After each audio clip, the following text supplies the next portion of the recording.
Samantha Tucker, and today I'm going to talk to you all about euthanasia. This appears just an outline, so I stay on track. Euthanasia goes by a lot of different names. It goes by physician-assisted suicide, and it also goes by the right to die. And I typically end up using them interchangeably, even though I know I shouldn't. So, now you know what I mean.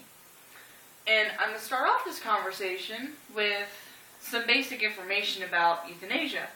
And I got this piece of information from life.org, and it says that euthanasia is actually came from a Greek origin. Euthanasia, in euthanasia, means good. Phantosis, which means thanasia, means death. So euthanasia in Greek means good death. And a lot of people that agree with euthanizing others and euthanasia actually base their arguments, or a lot of their arguments, on that phrase, good death. Another piece of good information, this came from northwestern.edu, and it says that euthanasia has been around ever since the dawn of medicine. People have always had these incurable diseases, and it's always been present in society in one shape, form, or another. So, that's pretty much it. Now it's a big controversy in society right now. And northwestern.edu also says that 57% of physicians are actually asked to euthanize others. They actually have a request to euthanize someone else. And I think that statistic means a lot, and especially in society today. And I'm going to move on to the actual sides of the euthanasia argument. And I tend to lean towards the pro-euthanasia side. I tend to agree that it can be done. People have the right to die, and that's my own argument. But I actually have something from balancepolitics.org. It's for the pro-euthanasia side, for my side of the argument. It says that organs can be saved. And I take that to mean, it broke it down, but I take that to mean that someone who has an incurable disease, their organs can fail and they can become rotten, corrupted. I don't know the correct word to use here. But those organs, if they are euthanized, and they want to be euthanized, I think that is an important point, those organs can be used to save another patient. And I would rather save one life instead of losing two people. And I hear a lot in the medical field about how there's not enough organs to go around. So I think in a way that position of the argument can help. My last piece of info comes from bbc.co.uk,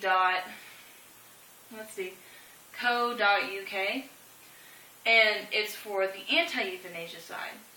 And it says that euthanasia cannot be perfectly regulated. And I actually understand that. It's kind of like drugs. They're always going to be there. They're always going to exist. It's just there. But what I think is that there are rules in place, kind of like for drugs. And while that is a factor, while the regulating is a factor, I think it can be lessened with the correct steps. But, like I said, this is my viewpoint, and I respect other people's decisions. And now I'm going to grab a hold of the camera here in just a second, and I'm going to show you a picture. It is about a poll of 350 people, and whether or not they think that euthanasia should be legalized. So, I'm going to grab the camera right now. Alright, here's my picture, and I got this from studyjuridis.md.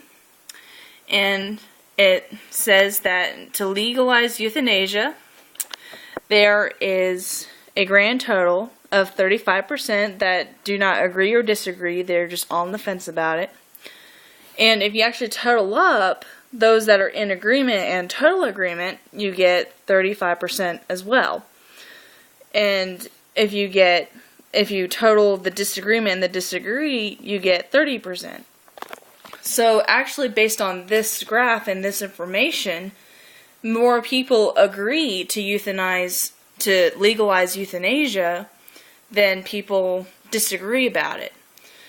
But I also should point out that while agreeing is greater than the disagreement of it, there is also an equal amount of people that don't go either direction. They don't care either way, I suppose is a way to say it. And they're just neutral on the subject. They just walk the fence. And I don't know if it's because of the group that was surveyed or what, but you can see that article yourself. I'm going to have the website with this video, and I'm going to go put the camera back. Alright, now I'm just kind of going to go over my points once again, and like I said, I tend to agree with you to euthanize someone else if that's what they want. But there are both pros and cons to it, and I only named just a few about organs being saved and whether or not it can actually be legalized or not. So I only raised a few points, but there is a lot more if you do actual internet research, and I implore you to. But that's it. Euthanasia has a lot of tough origins, and now it's a very controversial subject, so thank you for listening.